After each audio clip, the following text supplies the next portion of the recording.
খেজুর নিজে খান 1200 টাকা কেজির, ঠিক না? 1200 টাকা কেজির খেজুর নিজে খান, সৎকার হিসাব করতে, ফেতরার হিসাব করতে আসা 100 টাকা দামের খেজুরের হিসাব করেন, ঠিক না? রাগ হয় না? কিন্তু নিজেকে নিজে প্রশ্ন করেন যে আমি কি করলাম।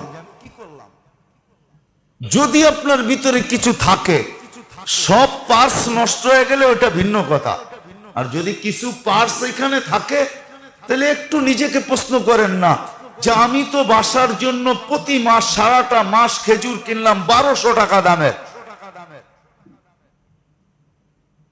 সুক্কারি কিনলাম 3 কেজি 1500-1600 টাকা দিয়া, আর ফেতরা দেওয়ার সময় আইসা হিসাব করতেছেন 120 টাকা খেজুর, কেজির খেজুর।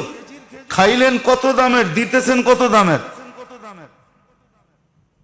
রাগ হয় না, রাগ হয় না। আল্লাহর ধন আল্লাহ দিচ্ছে, আল্লাহর জন্য লুটায় দেখেন না। আল্লাহ বলছে আমার জন্য যে লুটাবে তাকে আমি কমাবো না। ওমাই ইউকরিদিল্লাহ কারদান হাসানা ইউদাইফুহু, আমি তোমাকে বাড়ায়া দিব, দুনিয়ায় 10 গুণ বাড়ায়া দিব, আখিরাতে হিসাব ছাড়া দিব।